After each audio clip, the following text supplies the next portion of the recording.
नमस्कार, मैं हूं कुलदीप उपाध्याय और आप मेरे साथ देख रहे हैं black file India. Black file India पर आप सभी का स्वागत है। और आज जिस घटना की हम बात करने जा रहे हैं वो घटना है बिहार के समस्तीपुर जिले की। बिहार के समस्तीपुर जिले में एक गांव पड़ता है लगुनिया रघुकंड। लगुनिया रघुकंड गांव से वहां के नज़दीकी पुलिस स्टेशन को फ़ोन किया गया और बताया गया कि सर आप गांव में जल्द पहुंच जाए, यहां पर एक सनसनीखेज मामला सामने आया है। मतलब किसी आम नागरिक ने फ़ोन किया और बताया कि सर किसी की हत्या हो गई है, आप जल्दी से गांव में पहुंचे और पूरे मामले की छानबीन करें, हमें बहुत ही डर लग रहा है। पुलिस वाले गांव में पहुंचे और जाकर के देखा एक व्यक्ति जिसका नाम सोनू कुमार, उम्र रही होगी 30 साल, उसका शव उसी के मकान के एक कमरे में लहूलुहान पड़ा हुआ है। पूरा शरीर खून से सना हुआ है। पूरे गांव में सन्नाटा पसरा हुआ था और उसके घर में हाहाकार मची थी, सभी लोग रो रहे थे। अब देखिए कहानी कहाँ से शुरू होती है। ये जो सोनू कुमार था इसकी उम्र 30 वर्ष थी और बिहार के समस्तीपुर जिले के गांव में रहता था।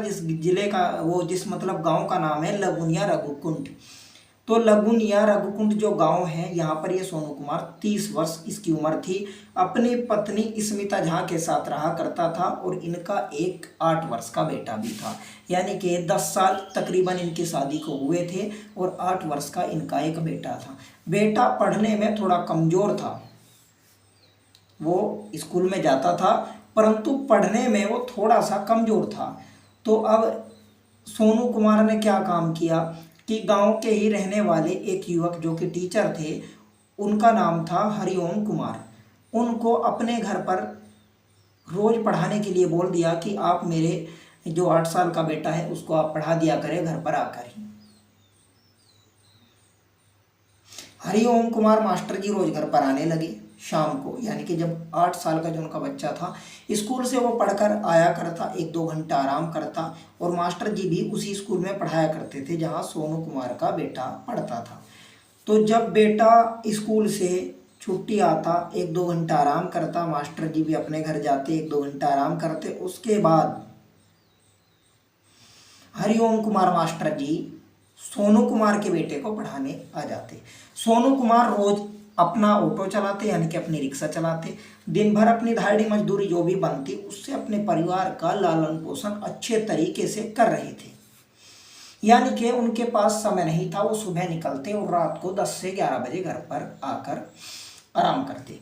तो अब क्या था, हरिओम कुमार जो कि टीचर थे उनके बेटे के, रोज आते शाम के समय 1 घंटा पढ़ाते और चले जाते। परंतु कुछ दिन बाद उनकी पत्नी स्मिता झा और हरिओम टीचर्स के बीच कुछ जो है नज़दीकियाँ बढ़ गई। पहले मजाक में बातें होती थी, उसके बाद नज़रें मिली और नज़रों ने अपना खेल शुरू कर दिया, यानी कि अब ये नज़रें मिलनी मोहब्बत में बदल गई। धीरे धीरे स्मिता झा और टीचर हरिओम एक दूसरे को समझने लगे और उनके बीच नज़दीकियाँ इतनी बढ़ी कि शारीरिक संबंध तक बात पहुंच गई। एक दिन सोनू कुमार जो थे उनका ऑटो खराब हो गया और वो घर पर पहुंचे। उन्होंने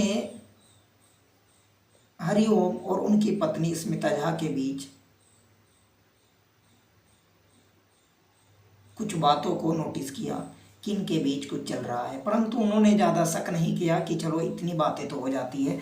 फिर वो अपने ऑटो सुधरवाने के लिए चले गए घर पर नाश्ता पानी करके। परंतु 8 से 10 दिन बाद वो रात को 10-11 बजे आते थे, परंतु उस दिन 9 बजे के तकरीबन घर पर आए और उन्होंने जब कमरे की खिड़की से झाँक कर देखा तो उनकी पत्नी स्मिता झा और टीचर हरिओम कुमार आपत्तिजनक हालत में थे, जिसे देखकर कोई भी शादीशुदा व्यक्ति यदि उसकी पत्नी किसी के साथ आपत्तिजनक अवस्था में पाई जाती है तो फांसी खाने तक की नौबत पे आ जाएगी। उन्होंने घर के गेट को खटखटाया। दोनों डर गए, परंतु गेट को खोलना पड़ा और सोनू कुमार ने हरिओम मास्टर को कहा कि अब तुझे मेरे घर पर आने की ज़रूरत नहीं है, मैं नहीं चाहता कि तू मेरे घर पर आए।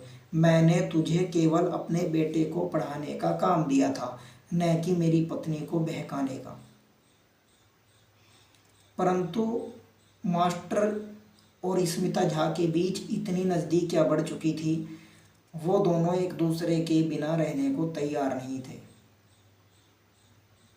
अब दोनों के बीच यानी कि सोनू कुमार और मास्टर के बीच बहस शुरू हो गई।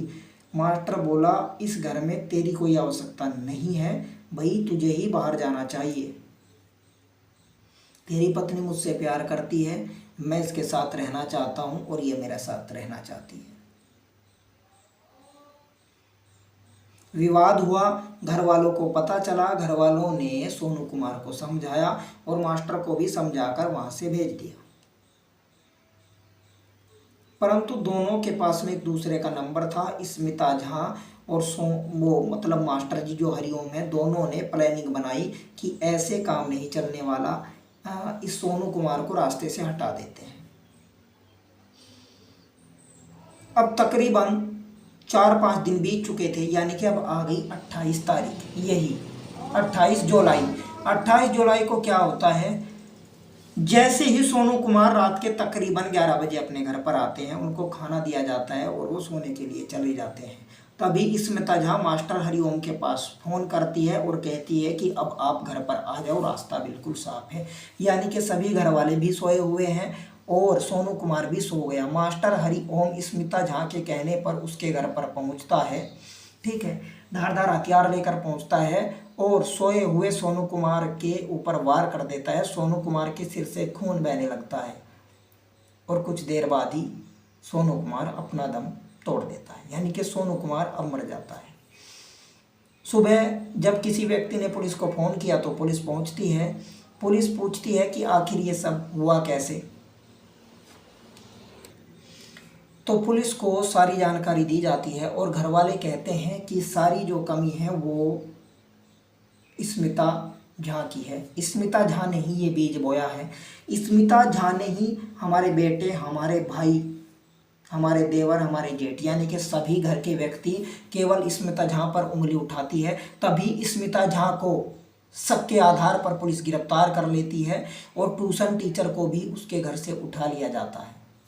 अब ट्यूशन टीचर और स्मिता झा दोनों पुलिस की गिरफ्त में है, आगे इन पे कार्रवाई होगी। तो मैं केवल आपसे ये कहना चाहूँगा कि किसी को भी ऐरे गैरे नत्थू खैरे को अपने घर में जगह न दे, न जाने कब कौन आपकी मौत का कारण बन जाए।